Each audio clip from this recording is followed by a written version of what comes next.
Hello everybody. So vocabulary series है। आज मैं कुछ फ्रेजल वर्ब्स लाया हूँ जो इंपॉर्टेंट होते हैं, जो आपको आने ही चाहिए। देखिए, पहला जो फ्रेजल वर्ब है वो है ब्रिंग अप। अब ब्रिंग अप का मतलब क्या होता है?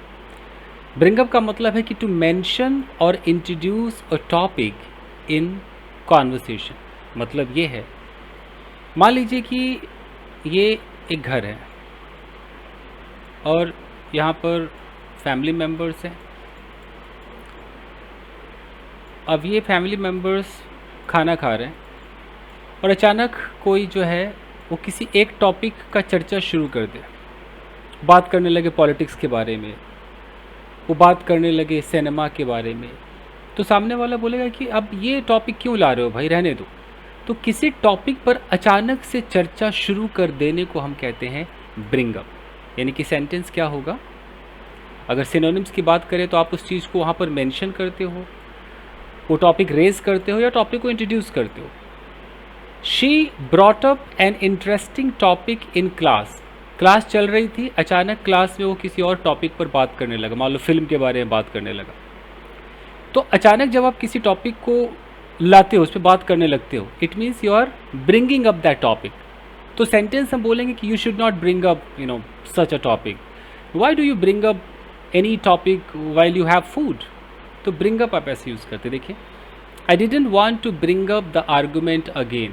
यानी कि अब आर्गूमेंट भी आप शुरू करते हो तो you are just bringing up the argument. It means you are starting it, you are introducing, you are mentioning that thing. जैसे he always brings up his childhood stories. You might see certain people, if like in the family, suppose there is a person, whenever you go to that person, he brings up some old stories, some childhood stories, or maybe the stories of his era. He starts narrating you. It means the person is bringing up those stories. मतलब वो चर्चा शुरू कर रहा है। The teacher brought up a new project for students. तो brought up a new project मतलब एक नए प्रोजेक्ट के बारे में बात करना शुरू कर दिया। Let's not bring up work during the party. Party में काम के बारे में डिस्कशन मत करो, बातें मत करो। Got the point? तो ये होता है ब्रिंग अप। ब्रिंग का सेकेंड फॉर्म ब्रॉट है, थर्ड फॉर्म ब्रॉट है, तो आप ब्रॉट अप बोलेंगे ब्रिंग अप का। ठीक है। एंटोनिम्स की बात करें तो एंटोनिम्स का मतलब है कि और ignoring it, omitting it, suppressing it. और ब्रिंग अप का मतलब है सामने लाना, चर्चा शुरू करना। चल, नेक्स्ट है आपका, इसे बोलते हैं लुक आफ्टर। लुक आफ्टर एक ऐसा फ्रेजल वर्ब है जिसका मतलब है to take care of someone और समथिंग, मतलब देखभाल करना। लुक आफ्टर मतलब देखभाल करना। सिनोनिम में आप ऑफकोर्स टेक केयर ऑफ कह सकते हैं, वॉच ओवर कह सकते हैं, कई बार टेंड टू भी कह दिया जाता है कि उसकी प्रवृत्ति है। एंटोनिम्स में हम नेग्लेक्ट कहते हैं, इग्नोर कहते हैं, अबैंडन कहते हैं। अब लुक आफ्टर को समझते हैं। She looks after her grand mother every day. तो यहाँ कहा जा रहा है कि वो अपनी ग्रैंड मदर की देखभाल करती। She looks after her grand mother. तो ये इसके साथ ही आफ्टर प्रपोजिशन लगा हुआ है। Can you look after my dog while I am on vacation? यानी कि जब मैं वेकेशन पर होऊंगा तो क्या आप मेरे डॉग का लुक आफ्टर करोगे, देखभाल करोगे? The nurse looked after the sick patient. बीमार व्यक्ति की देखभाल नर्स ने की। तो लुक आफ्टर मुझे लगता है मोस्टली सबको पता ही होता है। Parents should look after their children's studies. अपने बच्चों की स्टडीज़ का देखभाल करना चाहिए, ख्याल रखना चाहिए। The manager looks after the entire office. पूरे ऑफिस की देखभाल वो करता है। तो कई बार कोई जॉब करता है, मुझसे भी पूछ लेते हैं कि okay so what do you look after? So what do you look after मतलब what do you take care of? तो ऐसे भी आप पूछ सकते हैं। तो ये एक ब्रिंग अप हो गया और एक लुक आफ्टर हो गया। ये आप रोज़मर्रा की ज़िंदगी में यूज़ कर सकते हैं। अगला है रन इनटू। देखिए, रन इनटू का मतलब है कि टू मीट समवन अनएक्सपेक्टेडली। मान लेते हैं कि सपोज आप कहीं पर जा रहे हो, suppose there is a girl and the girl is going somewhere. अब अचानक से आपकी मुलाकात आपके किसी पुराने दोस्त से हो गई। It means you have just run into your friend. You had not even thought of meeting, you had not even decided to meet. सोचा भी नहीं था, अचानक मुलाकात हो जाती है। It means you have run into the person. तो टू मीट समवन अनएक्सपेक्टेडली यानी कि अचानक से किसी से मिलना, टकराना, उसको हम रन इनटू कहते हैं। प्लस रन इनटू का एक और मतलब होता है कि अगर आप मान लो बाइक चला रहे हैं और बाइक से आप जा रहे हो और मान लो किसी पेड़ से आपकी बाइक टकरा जाए, वहाँ भी आप रन इनटू कह सकते हैं कि his bike ran into the tree, या बाइक किसी व्हीकल से टकरा जाए तो रैन इनटू द व्हीकल कह सकते हैं। एग्जाम्पल्स देखिए, I ran into my teacher at the supermarket, यानी कि मैं सुपर मार्केट में गया, वहाँ पर अचानक से मेरी मुलाकात जो है वो टीचर से हो गई, मतलब कि मैंने सोचा नहीं था कि मिलूँगा, एक सडन मीटिंग थी, प्लानिंग वाली नहीं थी, तो ran into. She ran into an old friend from college, college के एक नए दोस्त से उसकी मुलाकात हो गई। We ran into trouble while driving in the rain, तो वी रैन इनटू ट्रबल, यानी कि अब देखो ट्रबल से भी मुलाकात होगी, मतलब हमने ट्रबल को फेस किया while driving in the rain, जब बारिश में हम गाड़ी चला रहे थे हमने एक प्रॉब्लम फेस की, तो we ran into a problem. तो प्रॉब्लम के साथ भी कह सकते हैं कि we ran into a problem, किसी इंसान से अचानक मिलेंगे तब भी आप कह सकते हैं कि we ran into that person, और अगर फिजिकली कोई एक्सीडेंट होता है, गाड़ी टकरा जाती है, वहाँ भी आप कहेंगे रैन इनटू। तो रन का सेकेंड फॉर्म रैन है। एक और देखिए, he ran into his favourite celebrity at the airport.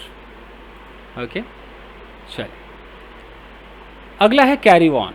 Carry on, carry on का मतलब होता है टू कंटिन्यू डूइंग समथिंग। जैसे ये लिखा है कि despite the rain they carried on playing football, बारिश हुई इसके बावजूद उन्होंने कंटिन्यू रखा प्लेइंग फुटबॉल, फुटबॉल खेलना। यहाँ पर प्लेइंग क्यों आया, ये जो ऑन है ये एक प्रैपोजिशन है, तो प्रैपोजिशन के बाद जब हम एक्शन दिखाते हैं उस एक्शन का जेरंड में होना ज़रूरी है। जेरंड मतलब वर्ब प्लस आईएनजी, इसलिए यहाँ पर प्लेइंग लिखा हुआ है। हम प्ले नहीं कर सकते, हम टू प्ले नहीं कर सकते, हम प्लेज नहीं कर सकते हैं, आईएनजी ही आएगा। She carried on working even when she was tired, उसने अपना काम करना कंटिन्यू रखा इसके बावजूद कि वो थकी हुई थी।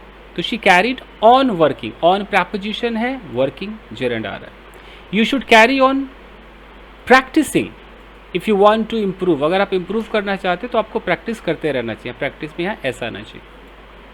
The teacher asked the students to carry on with their work, teacher ने कहा कि अपने काम को जारी रखो, कंटिन्यू रखो। आगे देखिए, नेक्स्ट है टर्न आउट।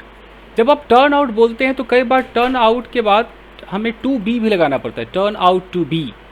टर्न आउट का मतलब है to end up in a particular way और टू रिजल्ट इन समथिंग। मान लीजिए कि आप खाना बना रहे हैं, आपने सोचा कि बड़ा अच्छा बनेगा और अचानक इसका रिजल्ट ये आया कि खाना बहुत बुरा बन गया, तो it turned out to be very bad, pathetic. तो टर्न आउट का मतलब है कि रिजल्ट ऐसा होने वाला है, यानी कि परिणाम ऐसा निकलेगा, result in, conclude, end up. जैसे सेंटेंस है कि the event turned out to be a huge success. Event जब हुआ तो पता नहीं था कैसा निकलेगा, लेकिन इवेंट किस चीज़ में कन्वर्ट हो गया, रिजल्ट क्या हुआ इवेंट का, turned out to be a huge success, बहुत बड़ा सक्सेस बन गया। It turned out that she was right all along, ऐसा रिजल्ट आया कि वो भाई हमेशा ठीक थी, right all along. My fears turned out to be unnecessary, यानी कि डर जो है वो निरर्थक निकला, बेकार निकला, अननेसेसरी निकला। The weather turned out better than expected, better जो वेदर है वो जितना एक्सपेक्ट किया था उससे बेटर ही निकला।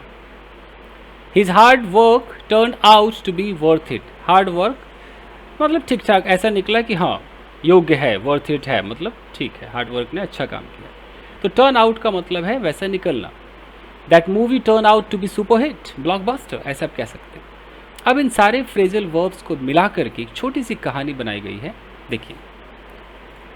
One evening Raj was walking in the park, एक शाम की बात है, राज नाम का एक लड़का पार्क में टहल रहा था। When he ran into his childhood friend, जब अचानक उसकी मुलाकात उसके बचपन के दोस्त से हुई, आर्यन, उसका नाम था Aryan. They hadn't met in years, वो सालों में मिले नहीं थे। They sat on a bench, वो बेंच पर बैठ गए, एंड स्टार्टेड टॉकिंग, और बात करने लगे। Aryan brought up their school days, Aryan ने स्कूल डेज की बातें शुरू कर दी, and all the fun they had, और उन सारे फन के बारे में बात करने लगा जो उन्होंने किया था। While talking, बात करते वक्त Raj noticed a stray puppy shivering in the cold. Raj ने नोटिस किया कि एक गली का जो एक पपी होता है, डॉग मतलब जो जो कुत्ते का एक बच्चा होता है, शिवरिंग वो काँप रहा था इन द कोल्ड, ठंड में। स्ट्रे का मतलब जो सड़कों पे जो घूमते। Who will look after this poor puppy, कौन इस बेचारे पपी का ख्याल रखेगा, देखभाल करेगा। ही आस्क्ड, उसने पूछा। तो यहाँ पर जो लुक आफ्टर है, यहाँ लुक आफ्टर का भी इस्तेमाल हो गया, देख लीजिए, हाईलाइट कर देता हूँ।